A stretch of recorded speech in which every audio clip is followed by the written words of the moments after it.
시작하죠. 묵시가 없으면 백성이 방자에 행하거니와 율법을 지키는 자는 복이 있느니라.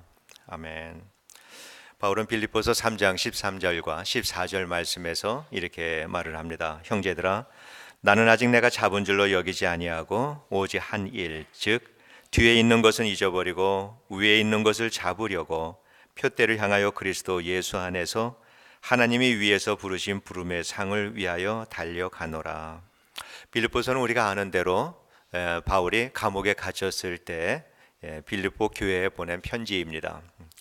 바울이 감옥에 갇혔을 때에는 이미 바울은 소아시아 지역과 마게도니아 지역 또 아가야 지역 이 넓은 땅에 많은 교회들을 개척하고 교회 지도자들을 세우고 있었던 시기였습니다.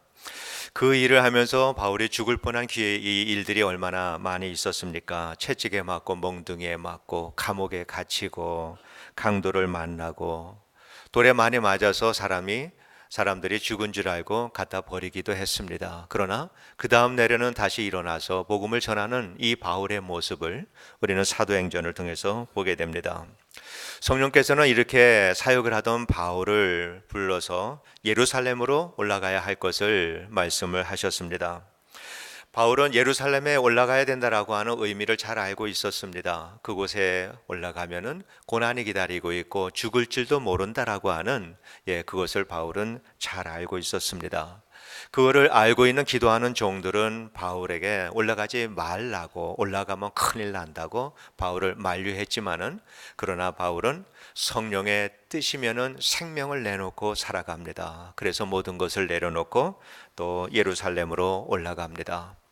뻔한 것을 알면서도, 어떤 일을 당할 줄을 알면서도 예루살렘으로 올라가는 이 바울의 모습을 보면은 마지막으로 십자가를 지기 위해서 예루살렘으로 올라가는 우리 주님의 모습을 얼마나 그렇게 꼭 닮았는지 모르겠습니다. 이제 바울이 감옥에 갇혀 있습니다. 감옥이다라고 하면은 세상으로부터 단절된 곳이다라고 하는 것을 우리가 알지요. 그동안에 바울이 얼마나 열정적으로 살았는지 우리는 잘 알고 있습니다. 이제는 내 주신 사명 잘 감당했다, 충분히 그렇게 생각할 수 있을 만한 그러한 환경입니다. 그러나 바울은 감옥에서도 멈추지를 않습니다.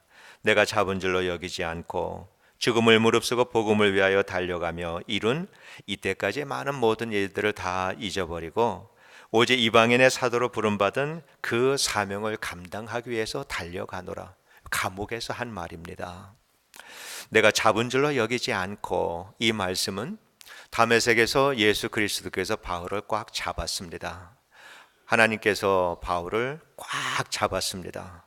바울도 그렇게 주님을 잡기를 원했습니다. 그렇게 하나님 주님께 잡힌 바와 같이 자기도 주님을 꼭 잡기를 원했습니다. 그 잡기를 원해서 바울은 쉬지 않고 달려갑니다. 복음을 위하여 달려가며, 이 달려가며라고 하는 이 말은 그림 언어입니다. 달리는 사람들이, 이 단거리 경주자들이 몸을 앞으로 숙이고 그러면서 앞으로 빠르게 달려가는 이 모습입니다. 바울은 복음을 위해서 생명을 마다하고 이렇게 복음을 위해서 살았던 이 바울의 모습입니다. 그러면서 주님께서 불러주신 대로 이방의 사도로 이 사명을 감당하기 위해서 바울은 그렇게 살았습니다. 그래서 바울은 그러한 그 마음으로 감옥에서도 열심히 달려갑니다. 감옥에서 있으면서 개척한 교회들을 바로 세우기 위해서 편지를 씁니다. 교회와 성도들을 위해서 기도하고 또한 거기에서 오는 사람들에게 복음을 잘 가르쳐서 교회를 세우는 일을 했습니다. 찾아오는 사람들에게 성경을 가르치고 로마 감옥에 있기 때문에 만날 수 있는 많은 사람들에게 열정적으로 복음을 전했습니다. 세상은 바울을 감옥에 가두었지만은, 그러나 복음은 오히려 감옥에 갇힌 바울을 통해서 활발하게 전개되고 있다라고 하는 것을 우리는 알게 됩니다. 그 바울이 감옥에서 전했던 그 복음, 이 복음을 통해서 초대교회 성도들이 교회를 세워나갈 수 있었고, 2000년 교회 역사 속에서 수많은 교회들과 믿음의 사람들이 그들의 교회를 세워나갈 수 있었고, 그리고 오늘 우리들도 이 바울의 서신의 내용을 읽으면서 오늘 우리도 우리들의 사명을 감당할 수 있게 되고 감당을 해왔습니다. 이것이 성도들을 통해서 성령이 역사하시는 방법인 것입니다. 그런데 바울을 그렇게까지 달리게 한 것이 과연 무엇일까? 죽음도 두려워하지 않고 담대하게 복음을 외치게 한 것이 과연 무엇일까? 무엇이 왕이나 총독 앞에서도 주눅들지 않고 담대하게 말할 수 있는 복음을 말할 수 있도록 한 그것이 무엇일까? 오늘 본문에 말합니다. 묵시가 없으면은 백성이 방자에 행하거니와 율법을 지키는 자는 복을 얻으리라라고 말씀을 합니다. 하나님의 말씀을 깨닫지 못하면은 고삐 풀린 망아지처럼 살고, 이건 실제로 이것이 헬라어의 의미입니다. 말씀대로 순종하는 사람은 복이 있는 사람이다라고 하는 그러한 의미입니다. 킹 제임스 버전의 영국의 킹 제임스 버전을 보면은 조금 더 결론적으로 표현을 합니다. 비전이 없으면 망하고 말씀대로 살면 복 받는다. 킹 제임스 버전은 그렇게 해석을 하고 있습니다. 그리스도인의 비전은 하나님의 비전입니다. 우리 그리스도인들이 개인적인 비전을 가질 수가 없습니다. 우리가 비전을 갖는다라고 하는 것은 하나님의 비전을 성취하고자 하는 비전, 이것이 우리 그리스도인들이 갖는 비전입니다.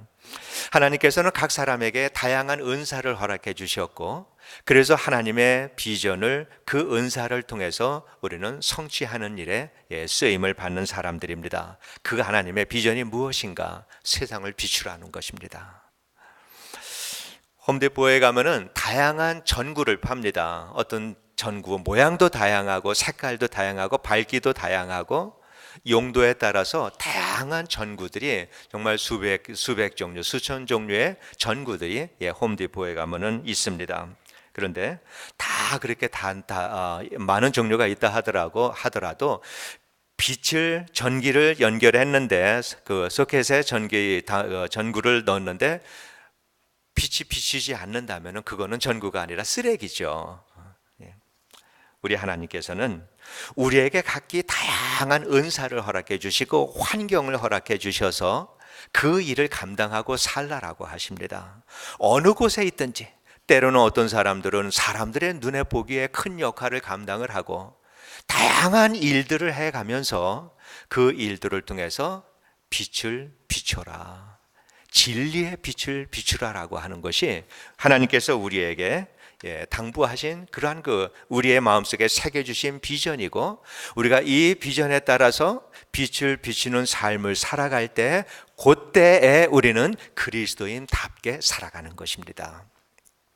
주님께서는 바울의 마음속에 이방인의 사도가 되라라고 하는 이러한 분명한 비전을 새겨주셨습니다. 그 비전이 바울을 바울되게 했습니다. 바울은 그 비전에 사로잡혀서 산 사람입니다. 하나님의 주신 비전은 빛을 비춰라 하고 이렇게 명령하시고 지켜보는 하나님이 아니라, 그 명령을 하신 그 하나님께서 영적인 에너지와 힘과 능력을 함께 주십니다. 그래서 우리가 순종할 때 빛된 삶을 살아갈 수 있도록 해 주십니다. 그래서 우리는 하나님의 말씀을 생명의 말씀이다 이렇게 표현을 합니다. 사람이 세운 비전이다라고 할 때 우리는 사회에서도 비전이다라고 하는 말을 참 많이 합니다. 세상 사람들도. 그 세상 사람들이 말하는 그 비전이다라고 할 때 그 비전은 그 사람의 의지와 능력의 한계를 가지고 있습니다. 그 안에서 최선을 다하는 것입니다. 그러나 그리스도인의 비전은 하나님의 비전입니다. 아들을 십자가에서 심판하실 만큼 간절한 하나님의 비전인 것입니다. 예수님도 이 세상에 살아가면서 하나님의 그 비전을 품고 살았습니다. 그래서 아버지의 그 비전을 이루기 위해서 주님께서도 이 땅에 사시면서 그 일을 위해서 사셨고 그 일을 위해서 십자가에 달려 죽으셨습니다. 그러니까 하나님의 비전을 품은 완전한 그리스도인의 모습이 어떤 모습일까? 예수 그리스도의 모습인 것입니다.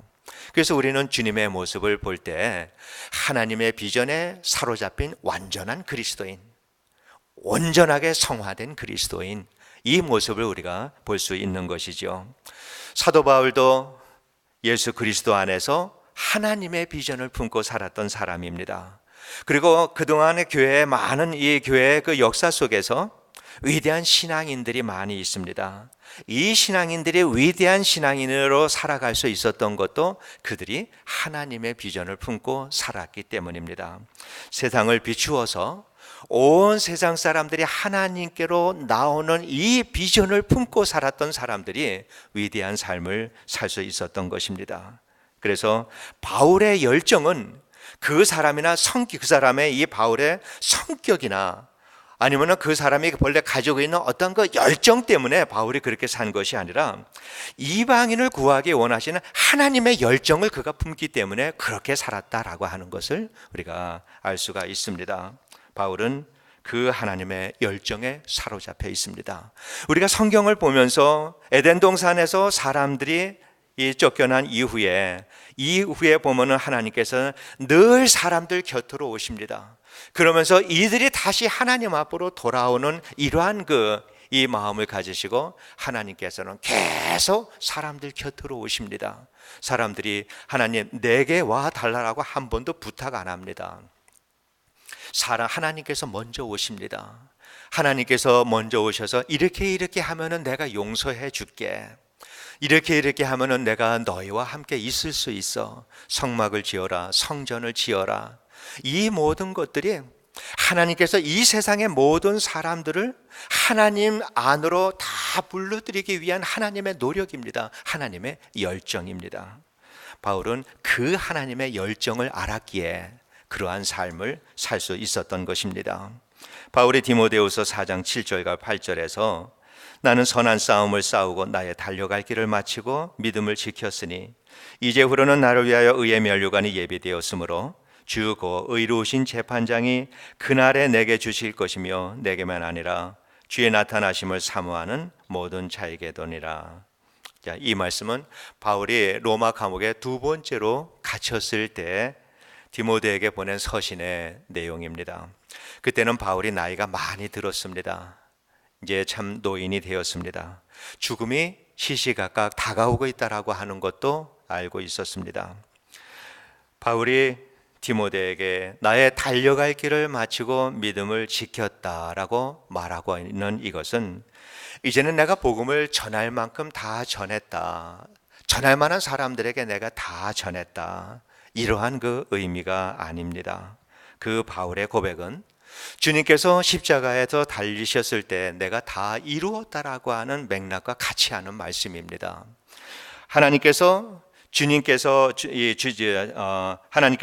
주신 이 사명을 다 마쳤을 때 우리 주님께서는 내가 다 이루었다라고 하셨던 것처럼 바울도 성령께서 예수 그리스도 안에서 하나님께서 주신 그 사명을 자기에게 주신 사명 다 마쳤다라고 하는 것입니다. 우리가 주님께서 그 말씀 다 이루었다라고 하실 때 과연 주님의 곁에 누가 있었을까? 없었지요. 다 도망가 버리고 없었지요. 그런데 우리 주님께서는 다 이루었다라고 말씀을 하셨습니다. 바울의 삶도 주님과 그렇게 다르지 않습니다. 우리가 바울이 그 디모데 후서를 작성했을 때 이때 바울의 모습을 가만히 말씀을 묵상해 보면은 참 외로운 사람이었습니다. 1차로 바울이 로마 감옥에 갇혔을 때는 많은 사람들이 바울을 찾아가고 말씀 듣고 편지 쓰고 다양한 일들을 많이 했습니다. 그러나 두 번째로 네로 황제에 의해서 바울이 로마 감옥에 갇혔을 때는 상황이 달라졌습니다. 이제는 깊은 감옥에 갇혀 있습니다. 언제 죽을 줄 모르는 상황입니다. 면회도 허용이 잘 안 됐던 것 같습니다. 그 전만 하더라도 사람들은 바울에게 필요한 것들을 다 공급해 주었습니다. 그리고 바울의 마음에 큰 위로를 주었는데 이제 두 번째로 로마서 후서를 기록할 때 바울의 환경을 가만히 보면은 사람이 없었던 것 같습니다. 바울에게 따뜻한 옷 한 벌을 갖다 줄 사람이 없어서 이 바울은 멀리 있는 디모데에게 내 옷 한 벌 그 겉옷 좀 갖다 달라고 말할 만큼 바울에게는 사람이 없었던 것 같습니다. 그럼에도 불구하고 바울은 말을 합니다. 달려갈 길을 다 마치고 믿음을 지켰다. 우리 그리스도인의 삶은 눈에 보이는 업적이나 어떠한 것을 가지고 평가받지 않습니다. 우리 그리스도인들의 삶은 주님께서 내게 주신 사명 감당하는 것이 우리 그리스도인들의 삶입니다. 이거 하다가 하나님께서 부르실 때 우리는 하나님 앞에 서는 것입니다. 어떠한 업적이나 성과가 아니라 내가 얼마나 성령의 인도하심에 순종하고 살았는가. 우리는 마지막 이거를 보고 주님 앞에서 우리는 살아가는 것입니다. 연세가 들면 들수록 외로워집니다. 어제도 저희 삼촌에게 전화를 드렸습니다. 이제 80 중반이 됐습니다. 꼬장꼬장 하시고 전화 한 번씩 하면은 좀 목소리가 별로 안 좋아요. 그래서 왜 전화 자주 안 하냐는 거죠. 예. 그래서 어른들 잘 섬길지 모른다. 요즘 젊은이들 이제 이러한 그 말씀도 잘 하시는 분이십니다. 근데 어제 전화 드리니까 이런 말씀을 하세요. 목소리가 굉장히 따뜻해졌어요. 이번에 전화를 좀 오랜만에 몇 달 만에 하는 거라 이제 또 무슨 소리를 들을까 그랬는데 굉장히 따뜻하게 전화를 받으세요. 그래서 잘 지내세요. 그리고 이제 대화하고 끊는데 전화 자주 못 드려서 죄송합니다, 작은아버지. 그랬더니 이렇게 전화해 주는 게 참 고맙지. 나이가 드니까 전화해 주는 사람도 없고 참 외롭다. 그런 말씀을 하시더라고요. 우리 사람들은 다 그게 가는 길 같아요. 그런데 우리가 하나님 앞에 나의 달려갈 길 다 가고 믿음을 지켰다라고 할 때에는 이거는 우리들의 환경에 상관없이 외로울 때나 기쁠 때나 건강할 때나 연약할 때나 우리가 살아가는 것은 성령의 인도하심 속에서만 산다라고 하는 것입니다. 우리가 우리들의 삶을 평가하는 것은 내가 얼마나 성령의 인도하심에 순종하고 살아갔는가 이겁니다. 그래서 우리 그리스도인들에게 외로움이다라고 할 때 이 외로움은 하나님과 마주 앉을 수 있는 기회를 우리가 갖는 것입니다. 그래서 외로운 분들은 외로움을 통해서 믿음이 잘 자라야 합니다. 어려운 환경을 만났을 때는 어려운 환경을 통해서 우리는 믿음의 성숙함을 이루어 가야 합니다. 이것이 우리 그리스도인들이 살아가는 그러한 방식입니다.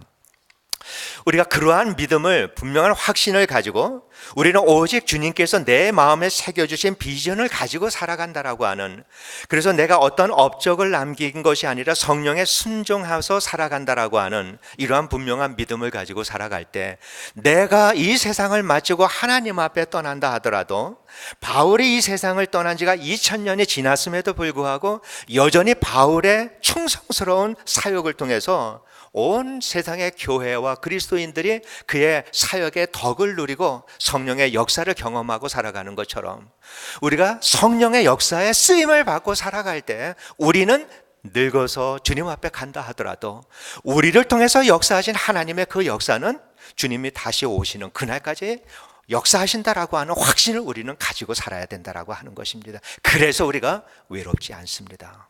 우리 그리스도인들은 그러한 분명한 믿음을 가지고 살아야 합니다. 그리스도인의 행복이다라고 하는 것은 주위에 우리를 찾아오는 사람이 많고 물질적으로 넉넉한 것이 행복한 것이 아니라 내가 생명을 다해서까지라도 그 이후의 삶을 바라보면서까지라도 붙들고 살아갈 수 있는 그 뭔가를 가지고 있기 때문에 우리는 행복한 사람들입니다. 그래서 행복한 것입니다.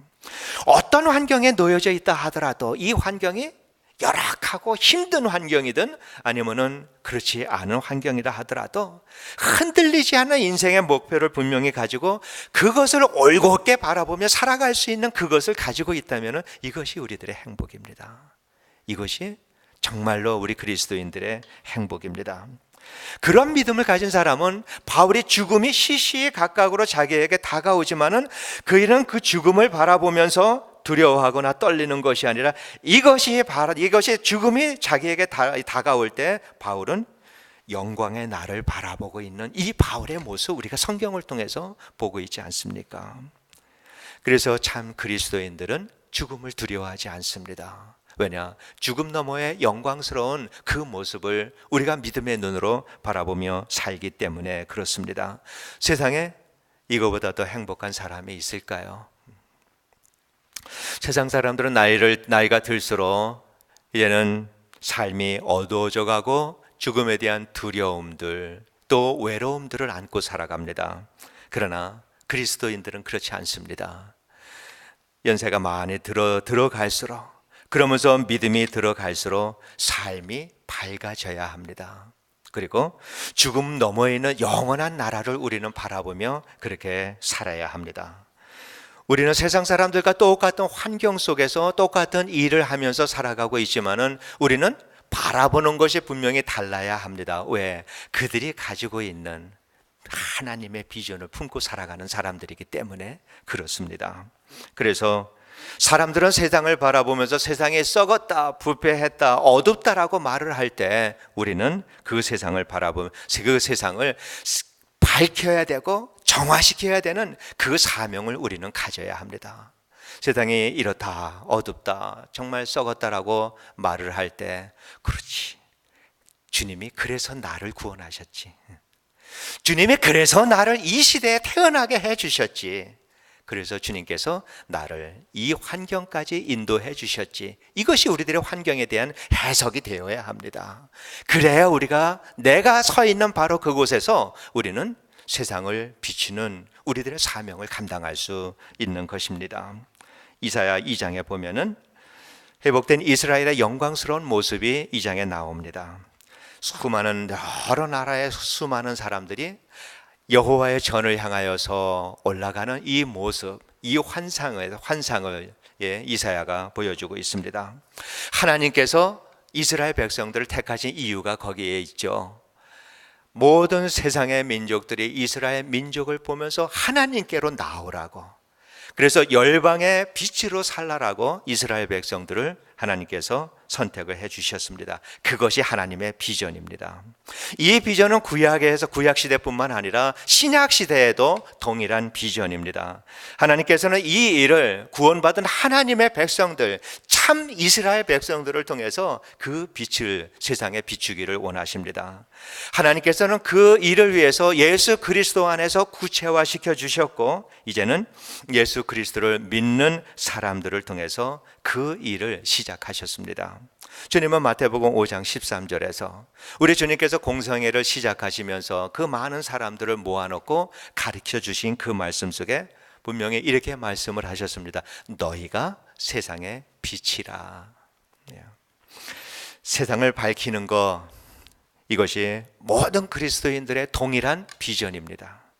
세상의 모든 교회와 모든 그리스도인들은 빛을 밝혀야 되는 이 비전을 가지고 살아가는 사람들이고, 우리가 나는 예수를 믿습니다, 나는 구원의 확신을 가지고 있다라고 고백을 할 때에는 성령께서 우리의 마음에 세상을 밝히라라고 하는 이 비전을 새겨주신 것입니다.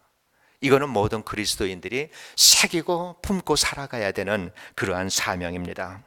역사 속에서 수많은 그리스도인들, 위대한 신앙인들을 보면은 그들이 그 자신들의 위대한 삶을 산 것, 자기 위대한 사명을 가지고 그렇게 살았던 것이 아니라 위대한 하나님의 비전을 품고 살았기 때문에 그들이 위대한 신앙인이 될 수 있었던 것입니다. 하나님은 우리가 그 비전을 품고 살아가면서 비전에 사로잡히기를 원합니다. 우리가 얼마나 많은 일들을 하나님을 위해서 감당할 수 있을 것인가, 그것은 옳은 질문이 아닙니다. 우리가 얼마나 뛰어난 사람이라고 하더라도 우리는 우리 하나님의 진리의 빛을 비출 수가 없습니다. 하나님께서 위대하게 사용하시는 사람은 위대하신 하나님의 비전에 사로잡힌 사람들을 하나님은 사용하십니다.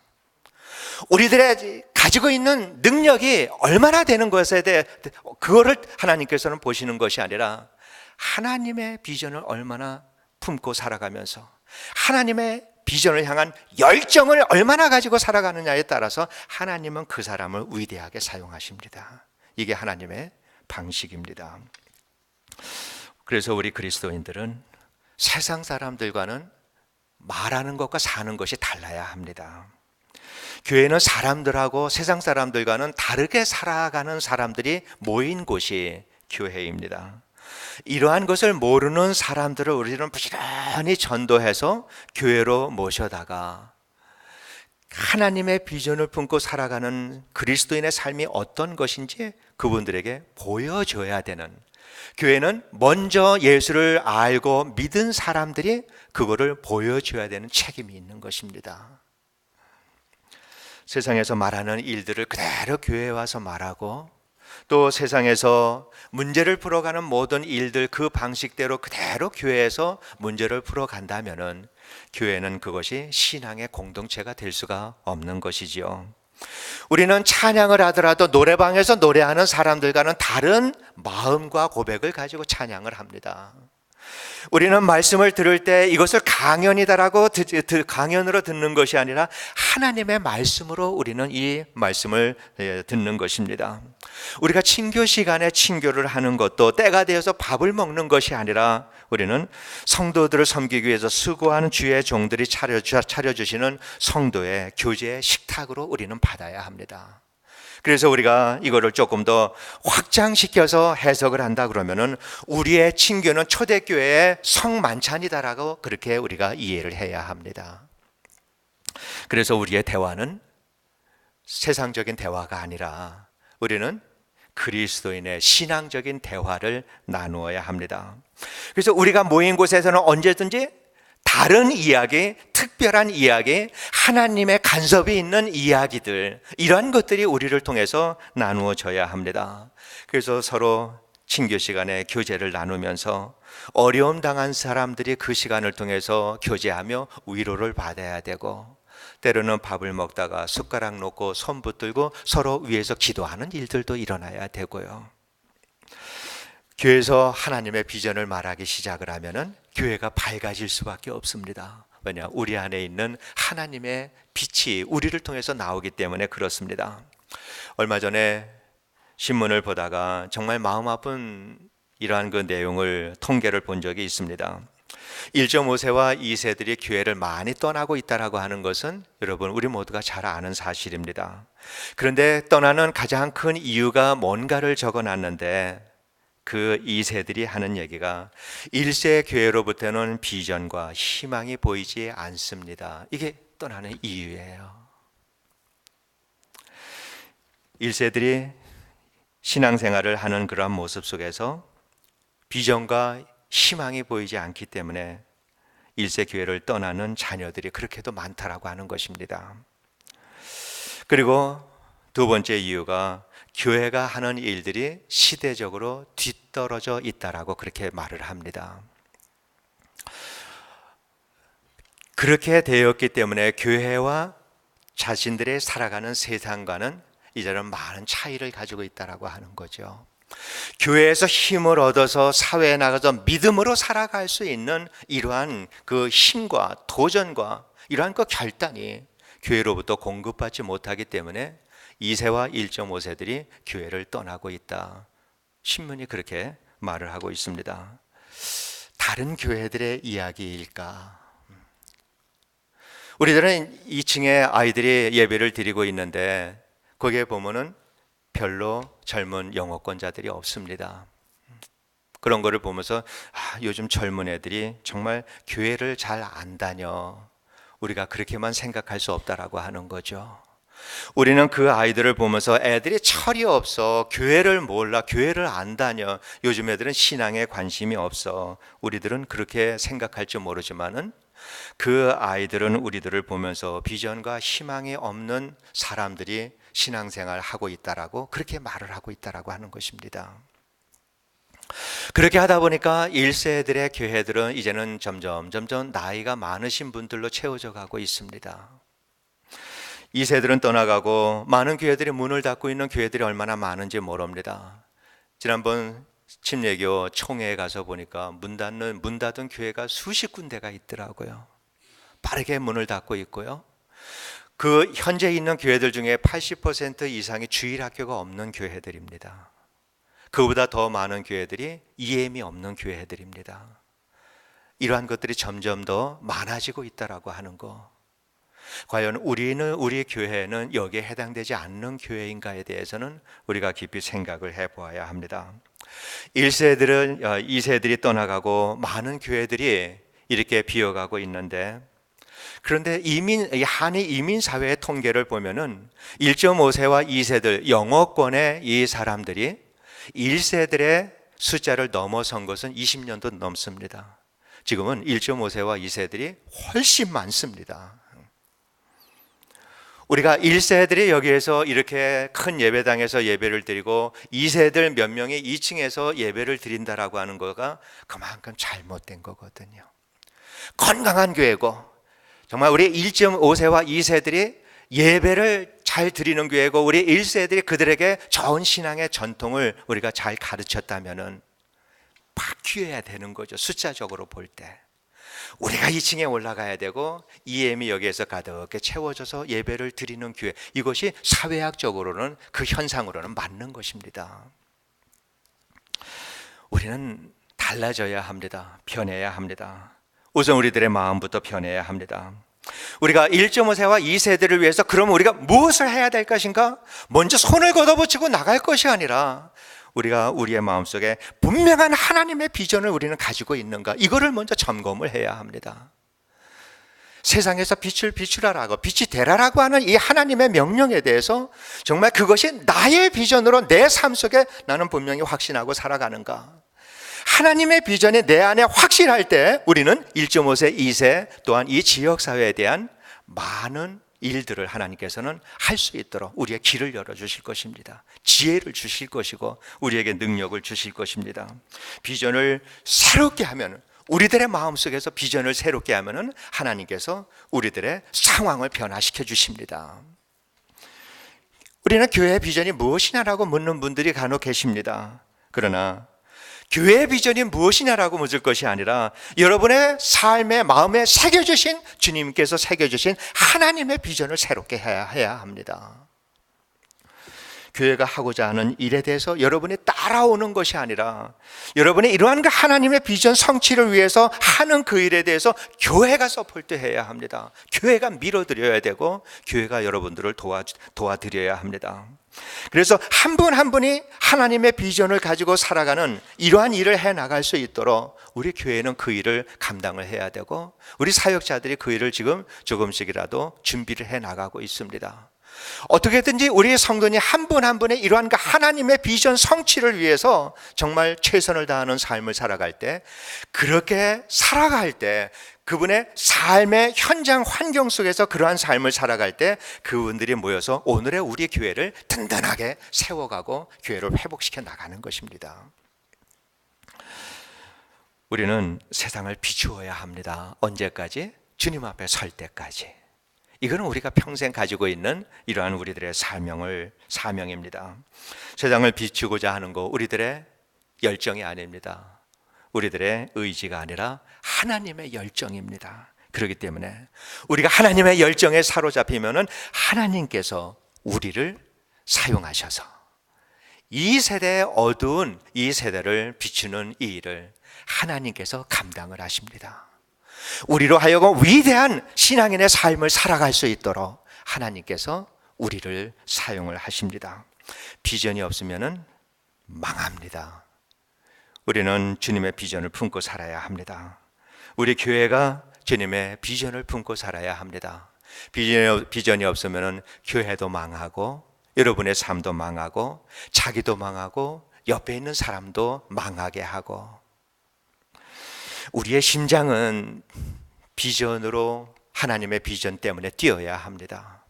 바울이 그렇게 살았던 것처럼 우리도 그렇게 소원하는 마음을 가지고 하나님 앞에 기도해야 합니다. 하나님의 비전이 우리들의 심장을 뛰게 하는 동기가 되어야 되고 원인이 되어야 되고 세상으로 달려가는 힘이 되어야 합니다. 그러나 건강한 심장을 가지고 있는 사람이라고 하더라도 다른 박질을 하려면 훈련이 필요한 것처럼 우리들에게도 영적인 훈련이 많이 필요합니다. 하나님의 비전을 분명히 확신을 하고 살아간다 하더라도 우리들은 신앙의 훈련이 필요합니다. 말씀을 알아야 합니다. 묵상해야 되고 깨달아야 합니다. 기도의 삶을 살아야 합니다. 어려운 사람, 연약한 사람들을 위하여서 헌신하고 봉사하고 희생하는 이러한 삶을 살아야 합니다. 그래서 우리 이 교회 안에는 예수를 믿은 지 얼마 되시지 않은 분들도 있고 오래오래 예수를 믿은 분들, 이러한 분들도 계십니다. 또 우리 가운데서는 또 교회에서 리더의 역할을 할 만한 이러한 분들도 계시고 우리 교회에서는 다양한 층으로 이렇게 되어져 있습니다. 아직까지 신앙에 대해서 잘 알지 못하고 믿음이 무엇인지 잘 알지 못하는, 기독교가 잘 알지 못하는 이러한 연약한 분들에게 먼저 믿은 이러한 그 신앙인들께서는 보여줘야 합니다. 입으로가 아니라 삶으로 보여주면서 이렇게 사는 거야, 이렇게 보여주셔야 합니다. 이것이 교회에서 먼저 믿은 자의 책임이고 이러한 삶을 살아가는 것이 자신의 매일의 훈련이다라고 하는 것입니다. 우리 주님의 한빛교회는 세상을 비추는 교회, 세상을 깨우는 교회, 이 시대의 교회들을 비추고 교회들을 깨우는 그러한 교회, 하나님의 비전을 이루어드리는 그러한 교회가 되기를 원합니다. 이러한 하나님의 위대한 그러한 그 하나님의 비전을 품고 살아가는 사람이 위대한 그리스도인의 삶을 살아가는 사람들입니다. 그래서 오늘 우리도 내가 서 있는 바로 이 자리, 이 환경 속에서 나는 진리의 빛을 비추며 살기를 소원합니다. 하나님 앞에 결단을 하고 주여 연약한 나를 도와주옵소서. 사도 바울처럼 나도 그렇게 살기를 나도 소망합니다. 하나님 나를 도와주시옵소서. 우리의 연약함 주님 앞에 간구하고 주님 매달릴 때 우리도 사도 바울처럼 우리도 위대한 신앙인의 삶을 살게 될 줄로 믿습니다. 우리의 신앙이 낮은 사람들을 바라보면서 낮춰서 살아갈 것이 아니라 사도 바울과 같은 높은 신앙인에 있던 경지에 있었던 그 사람들을 바라보면서 우리들의 신앙을 끌어올리는 이러한 신앙인의 삶을 살아가면서 이 일을 위하여서 우리가 서로 동역하는 관계, 믿음의 수준을 높여서 그 수준으로 당도하기 위하여서 서로 노력하고 위로하고 동역하는 이러한 관계가 우리들의 관계가 되기를 주의 이름으로 축원드립니다. 기도하겠습니다. 하나님 아버지, 은혜를 감사드립니다. 하나님, 우리들의 마음을 좀 더 뜨겁게 하여 주시옵소서.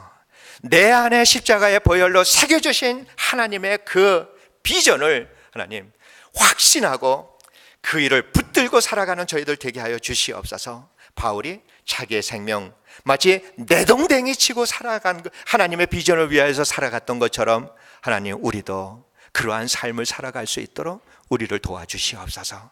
우리들의 삶이 달라지게 하여 주시옵소서. 말하는 것이 달라지고 행동하는 것이 달라지고 생각하는 것이 달라질 수 있도록, 그래서 교회가 결정하는 모든 것들이 이제는 하나님의 비전 가운데서 결정할 수 있도록 하나님 우리를 도와주시옵소서. 예수님 이름으로 기도드리옵나이다. 아멘. 우리 다 같이 일어나셔서